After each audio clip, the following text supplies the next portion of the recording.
Feche os olhos por um segundo, ou pelo menos faça esse exercício mental rápido de imaginar a pessoa mais iluminada e mística que conseguir. É, a imagem que surge na cabeça da maioria de nós é quase um clichê, né? Totalmente. Provavelmente a gente imagina logo alguém vestido de branco, flutuando a uns bons centímetros do chão, numa posição de lótus perfeita, lá no topo de uma montanha intocada. Uma figura super serena. Isso. Imune a dores de dente, que não perde o sono com boletos atrasados de jeito nenhum e que, solta frases de sabedoria prontas e perfeitas o tempo todo. Aquela coisa de guru de internet. Exatamente. Mas e se a gente implodisse completamente essa imagem hoje? Ah, eu adoro essa ideia. Essa desconstrução é mais do que urgente, na verdade. Pois é. A nossa imersão de hoje mergulha fundo num trabalho fascinante do professor Dr. Messias Correia. É um texto chamado A Luz que Obscurece, a Vida Paradoxal do Místico. Um texto incrível e bem denso, diga-se de passagem. Sim, e a nossa missão aqui é justamente olhar para a humanidade crua dessas pessoas e também para a forma, absurda como elas se relacionam com o mistério divino. É que a gente vive numa cultura em que o valor das coisas está totalmente amarrado à utilidade imediata, sabe? Ah, a famosa lógica da hiperprodutividade. Exatamente. Investimos tempo num hobby e ele já precisa virar um negócio lucrativo amanhã. Lemos um livro e queremos logo 5 passos práticos para o sucesso. E onde o místico entra nessa equação utilitária? O professor Messias Correia nos desarma logo de cara por causa disso. Ele apresenta a vida mística como o epicentro da inutilidade prática. Nossa! Inutilidade prática. Sim, aos olhos dessa nossa lente utilitária do dia a dia, a vida de um místico é tipo um grande desperdício. Não gera produto, não gera dividendo nenhum. Isso dói de ouvir, mas faz sentido. E para entender como essas pessoas acessam o que o autor chama de mistério divino, a gente precisa fazer um movimento bem contraintuitivo. A gente tem que descer do topo dessa montanha imaginária e afundar os pés na lama da condição estritamente humana deles. Essa lama é o que mais me chocou no material todo, confesso. É como se a gente tivesse, instalado um filtro de rede social para a espiritualidade. Uma harmonização facial da alma. Perfeito, a gente apaga as espinhas, as olheiras morais, as contradições. Esperamos seres angelicais feitos de pura luz. Seres que nunca erram. Mas a pesquisa que embasa o texto joga uma luz bem implacável sobre a realidade. Ela mostra que os místicos permanecem firmemente plantados no chão sujo do mundo. Sim, ele cita bastante o pesquisador Lima Vaz num trabalho de 2015 para reforçar exatamente isso. O texto é super categórico nisso, né? Muito. Os místicos são, com certeza, os sujeitos da experiência do mistério, mas eles estão no mundo. O místico chora, sorri, tem necessidades elementares. Necessidades bem físicas mesmo. Claro, ele sofre por paixões, lida com frustrações pesadas no trabalho ou na família, adoece. E, contrariando toda a nossa expectativa popular, ele também comete pecados. Caramba, isso quebra aquela vitrine em que a gente coloca eles. Pois é, a pesquisa acadêmica insiste muito nesse ponto de que o místico só pode ser humano, carregando toda aquela dramaticidade de ser um homem ou uma mulher de carne e osso. Mas qual é o mecanismo por trás disso? Porque a intuição comum diz que a imperfeição afasta a gente do sagrado. Como assim? Tipo, a raiva no trânsito, a dor de estômago, o estresse. Como o fato de ser tão comum e tão cheio de defeitos vira o canal para acessar o infinito? A grande questão é que o infinito, o absoluto, não interage com fantasmas idealizados. Ele só pode tocar naquilo que é real. E a realidade humana é frágil e vulnerável. Então a imperfeição não é um bloqueio? De jeito nenhum. Essa base trivial, o cotidiano suado e cheio de tropeços, é exatamente o que torna a figura do místico um nó tão difícil de desatar na nossa cabeça. É na carne imperfeita que o absoluto toca. Então, se eles são tão banais e lidam com os mesmos dramas que qualquer um na fila da padaria, o que separa eles do resto de nós? O que transforma essa pessoa numa figura mística? Diferença é que, por serem tocados por esse mistério tão avassalador, eles se tornam o que o Messias Corrêa define como um sinal de contradição. A consciência dessa pessoa se expande de uma forma radical. Mas de um jeito bem paradoxal, certo? Exato. E aí entra o título maravilhoso do trabalho. Essa consciência expansiva é obscurecida docemente pela luz divina. Eu acho essa imagem da luz muito poderosa. Sim, pensa em termos físicos. O mistério não são eles mesmos, é o próprio Deus que transcende qualquer explicação. Quando a gente olha para uma lâmpada comum, a gente vê a forma dela. Mas se tentar olhar para o sol do meio-dia? A luz cega. O excesso de luminosidade gera uma escuridão absoluta para os olhos humanos. Nossa, é muito visual isso. E é isso que torna essas pessoas insondáveis. Não é uma habilidade mágica que elas têm, mas é a presença ali que ofusca toda a compreensão. Essa metáfora ajuda muito em entender o uso de algumas expressões do texto que, à primeira vista, parecem só pura poesia abstrata. O autor chama os místicos de setas apontadas para a eternidade. E também de uma senha que acessa ao nada, com a letra N maiúscula. Isso, esse nada é crucial. Quem está nos acompanhando precisa entender que esse nada não tem absolutamente nenhuma relação com niilismo, com depressão ou com falta de sentido. Com certeza não. É algo muito maior. É simplesmente a falência da nossa linguagem. A nossa mente foi feita para catalogar coisas. Cadeiras, carros, até emoções. E Deus não é uma coisa, né? Exato. Quando a gente dá de cara com algo infinito, que não cabe em nenhuma caixa do nosso cérebro, a mente acusa nada. O divino não é mais uma coisa no universo. Essa distinção é vital para a gente não cair na armadilha de achar que o místico está esvaziado de sentido. Pelo contrário, ele está transbordando de algo que simplesmente não tem nome. Mas aí eu preciso dar um passo atrás e fazer um questionamento. Pode mandar. Vou assumir o papel de advogado do diabo aqui para fazer uma provocação bem prática. A análise teórica diz que deles exala apenas o vazio, né? Que o mundo não deve esperar coisa alguma deles. É o que o autor defende. Agora vamos trazer isso para a realidade de quem acorda cedo e pega transporte público lotado. A gente vive na cultura do faça você mesmo. O mundo inteiro grita nos nossos ouvidos que precisamos ter algo a oferecer o tempo todo. A pressão pela relevância e pelo produto. Isso. A nossa relevância parece depender do conhecimento empacotado que a gente vende, da mentoria que a gente oferece. Então, o místico é, na verdade, uma subversão completa, até agressiva, desse sistema todo. Como alguém que é uma seta apontando para o nada consegue ter qualquer utilidade. A utilidade, ou melhor, a relevância dele, reside exatamente em ser o freio de emergência desse nosso sistema maluco. Frio de emergência, gostei. O professor é bem contundente ao demonstrar que os místicos não oferecem pacotes de sabedoria em 3 passos, justamente porque o divino não pode ser formatado num e-book.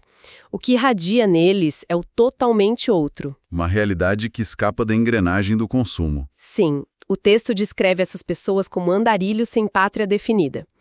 Pessoas cujo chão simplesmente se abisma enquanto elas caminham. O mistério atravessa o místico, ele não retém aquilo como uma mercadoria. Faz todo o sentido do mundo. Mas isso levanta um programa logístico gigantesco na minha cabeça.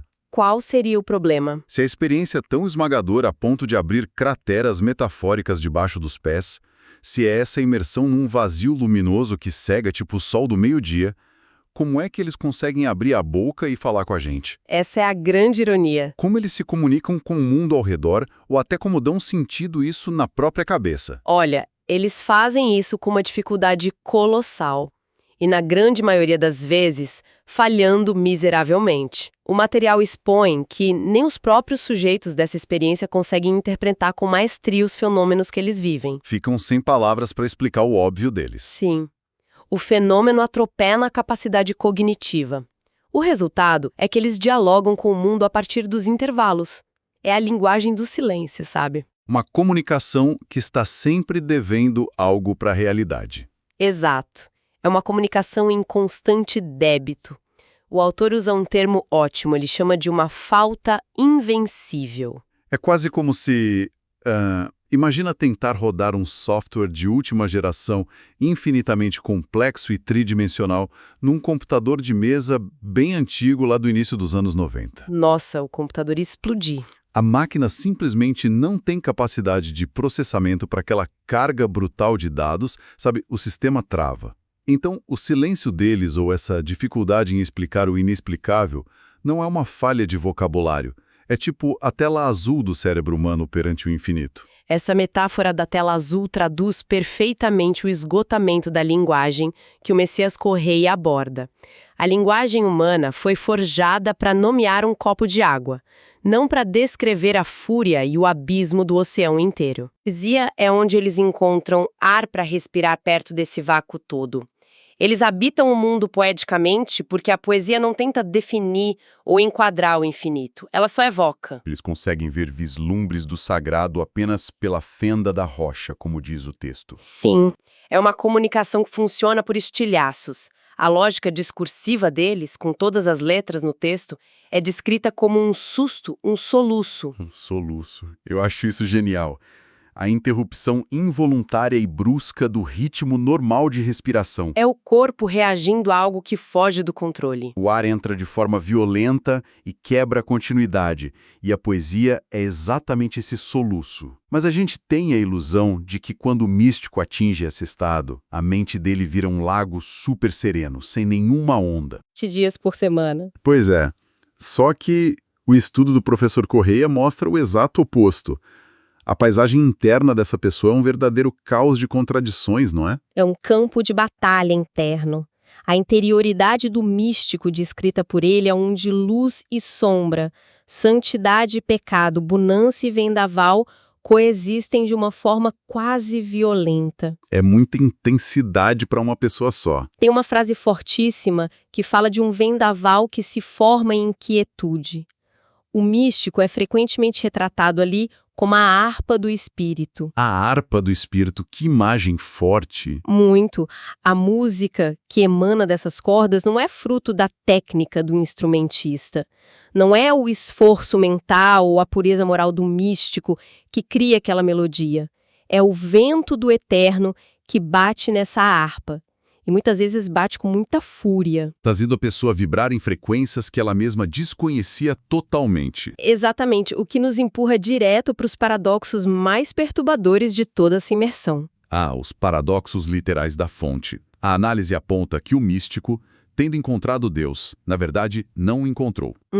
É super contraditório. Ele beija a face sagrada sempre num ritmo triste de despedida. E contempla o absoluto, mas faz isso sem visão nenhuma do que está contemplando. E sabe por que isso acontece? É por causa do choque brutal entre o que é finito e o infinito. Como se a mente não desse conta da fagulha. Exato. No momento exato em que a mente humana capta uma fagulha, essa própria captação serve como uma régua bem cruel. Ela mostra o quanto ainda falta para abraçar o todo. O encontro é a revelação instantânea de uma distância gigante. A experiência de encontrar traz junto a dor de perceber que não se possui quase nada daquilo. Por isso é um beijo de despedida. O conceito que a mente formou sobre o sagrado já ficou obsoleto e pequeno no segundo seguinte. Olha, isso vira de cabeça para baixo tudo que a gente aprende desde sempre sobre espiritualidade e fé. O que já nos prepara muito bem para o ponto mais espinhoso de toda essa teoria. O conceito do não sentir. Esse é o clímax do texto. É um conceito dificílimo. O texto afirma que o divino aguça as faculdades do místico em certos momentos, mas em outros retira todo esse vigor, obscurece tudo a ponto de a pessoa mergulhar num estado de absoluto não sentir. A pessoa simplesmente não sente mais Deus. É um apagamento brutal. E a gente vai precisar desempacotar as engrenagens disso. A narrativa padrão no nosso mundo é: você busca uma prática espiritual e a recompensa é uma sensação tátil de conforto, uma certeza quentinha no peito de que o universo está do seu lado. Uma paz que pode ser medida. Sim. E se alguém deixa de sentir isso, o instinto imediato da nossa cultura é diagnosticar uma crise de fé, ou pensar que a pessoa pecou, fez algo errado e foi abandonada pelo divino. Como o professor consegue argumentar que esse não sentir devastador seja exatamente o ápice da experiência mística? É o trecho mais denso de toda a reflexão dele. E a repulsa ou o espanto diante dessa ideia são perfeitamente naturais, porque nós somos completamente viciados no sentir. Viciados em emoções boas. Sim, Mas o não sentir excede qualquer explicação porque ele marca o ponto em que a pessoa deixa de observar o mistério de fora. Ela é engolida por ele. Volta naquilo da proximidade extrema. O mecanismo é o seguinte: para que a gente possa sentir algo intensamente, precisa haver uma distância entre quem sente e o objeto sentido. Você sente a água quando pula na piscina, mas se você for dissolvido nessa água, as referências de temperatura, de forma e de peso desaparecem na hora. Caramba, o não sentir do místico não é ausência por abandono, então. De forma alguma. É a ausência causada por uma proximidade tão asfixiante que os sentidos humanos entram em colapso total. A proximidade extrema aniquila a percepção tátil da pessoa. E é por isso que o autor faz aquela subversão genial das imagens religiosas mais tradicionais. Aquela da capela, né? Em quase todas as tradições sagradas, há essa ideia de que o ser humano precisa se purificar muito para ser o templo perfeito para a divindade habitar. Uma estrutura reluzente, majestosa e inabalável. E o Messias Corrêa destrói esse pedestal de um jeito lindo. Ele aponta que, na experiência mística genuína, ser um templo é presunção demais. O ego espiritual cai por terra. Ao místico, quando ele é finalmente atropelado por essa vastidão inefável, basta aceitar ser uma capela sem Deus, um altar caído onde o corpo de Deus se ergue.